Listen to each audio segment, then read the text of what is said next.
All right, for the next song, we've got Boom Boom by John Lee Hooker. Very famous blues song. It's really, really good. I'm pretty sure it was in a commercial. It was probably 8 or 10 years ago at this point, but it feels recent. Again, another song you can just use one or two fingers to get through it, and it sounds very close to how he played it. So I'll give a little demonstration of how it goes. 1, 2, 3, 4, 1.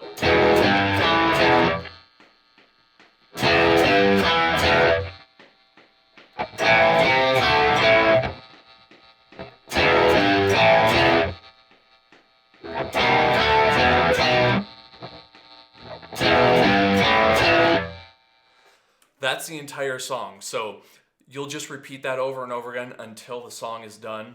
A couple cool things before we jump into the technique of playing it. This song, unlike a lot of the other songs in this course, is that it has rest.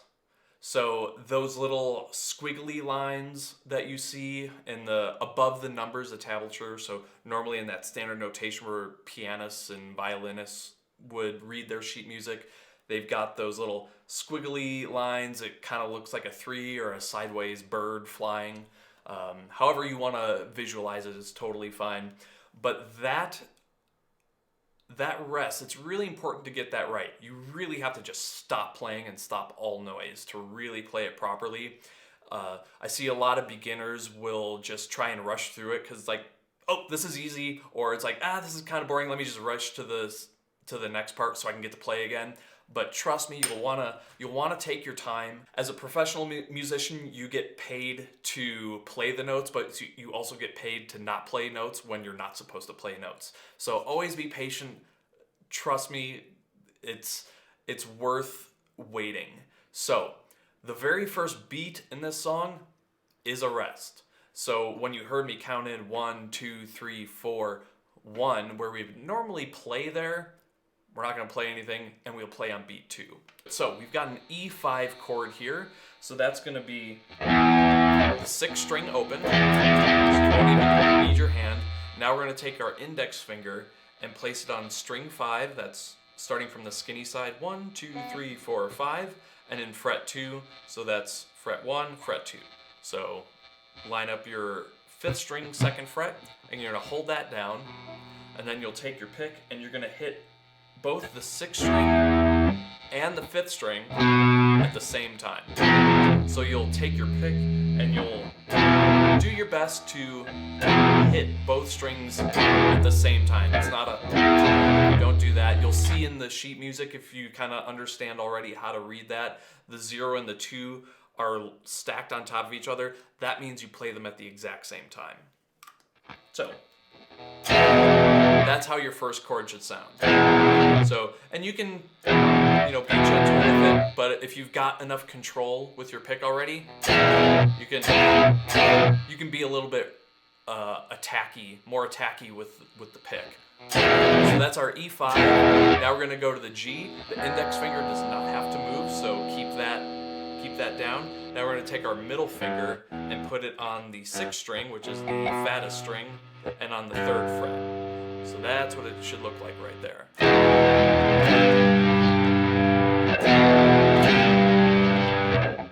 So I played the E5 first, and then the G. So you can even just practice those two up and back. Actually sounds kind of cool. Sounds like a new song forming. So we've got E, and now we've got an A5 chord coming up next. So that's just like our E5, but now we're gonna move the index finger down 1 string towards the floor. So move it that way. So you'll be on the 4th string, 2nd fret, and the 5th string now will be open. So your chord should sound like this, open and 2, but together, like that. So take your time, get used to that feeling and that sound. And then the last note at the beginning there is back to E5, the very first chord we play. So move that index finger, stay in the same fret, but move up 1 string towards the ceiling. and then you're going to hit both strings, the 6th string, the fattest one, and the one right underneath it at the same time. So you can even practice that A5 to E5. You'll do that in thousands of songs, so that is something worth taking your time with.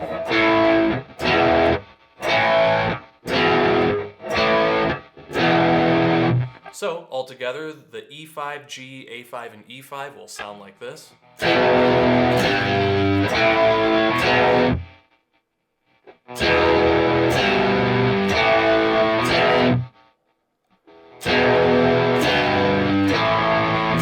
And take your time like that. This song, even just doing those 4 notes, it sounds really cool, so just play that till you feel comfortable with it.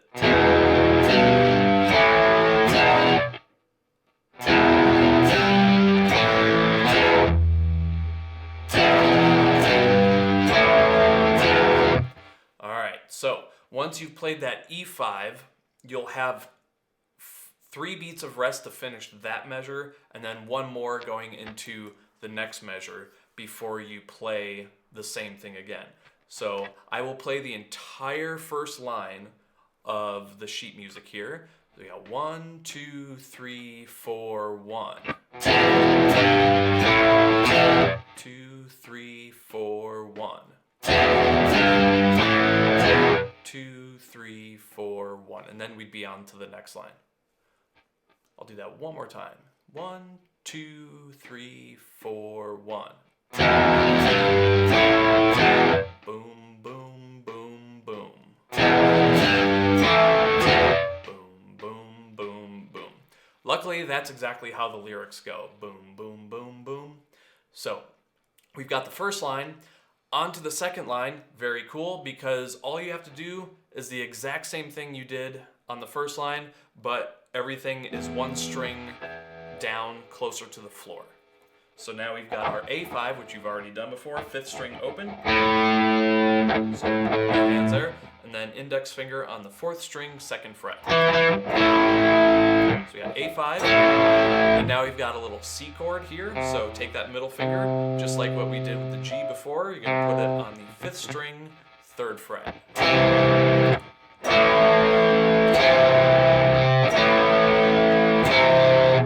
Go up and back between those 2 chords as many times as you feel you need. And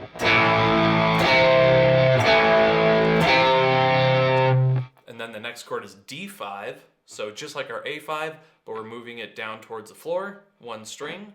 So now you'll have your index finger on the left hand on the 3rd string, 2nd fret, and you'll pluck the 4th string and the 3rd string together. And then it goes back to the A5. So move everything up 1 string. So from D5 to A5.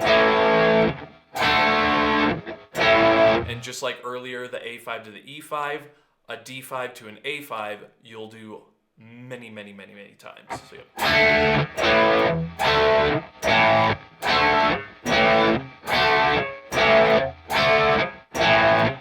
so let's put that A5, C, D5, A5, the first notes on line 2 together.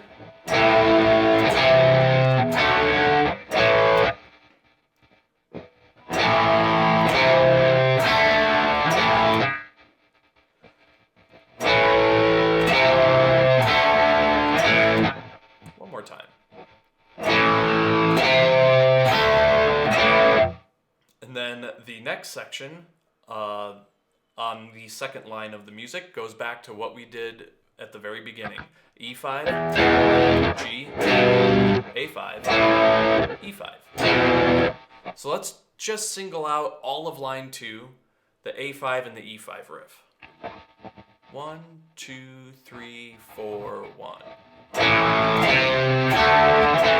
2, 3, 4, 1, E5.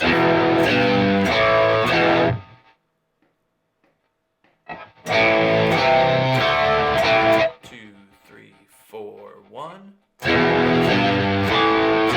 2, 3, 4, 1.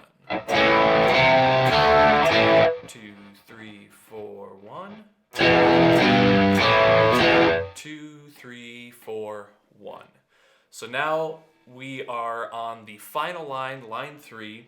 This is where the music says B, D5, E5, and B. Now we'll still use 2 fingers here. It will look a lot like the G chord and the C chord we just played, but in the 1st and 2nd frets. So the B chord will be the middle finger on the 5th string, 2nd fret, right there. And then the index finger will be on the 4th string, so starting from the skinny side, 1, 2, 3, 4, and on the 1st fret.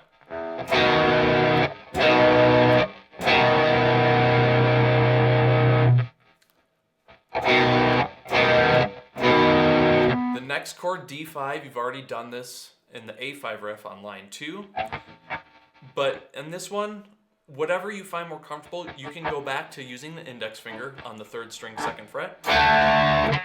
If you find that it's a bit easier to move the middle finger down, that's okay too. Not a big deal either way.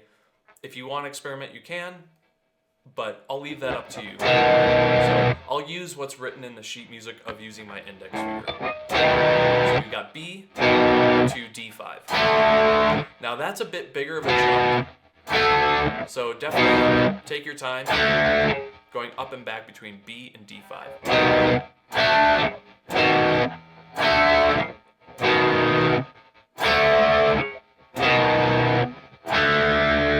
Once you got that down, we're gonna jump from D5 all the way to E5. So your index finger is gonna go up 1, 2 strings to the 5th string, and you'll hit that 6th string as well. So starting from B again.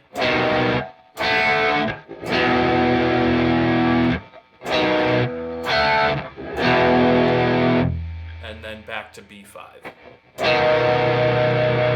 So we've got this, again, just like the other ones, you start with B, you end with B.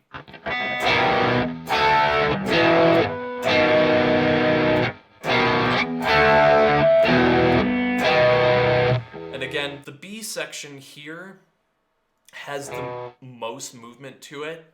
So if you notice that D5 to E5 and then getting to B is a bit tricky. So you're starting from the index finger on the D5. You could use the middle finger on the E5 if your fingers are getting too twisted up in each other. And play that E5 with the middle finger, which makes a lot smoother transition to the B at the end of this little chunk here on line 3.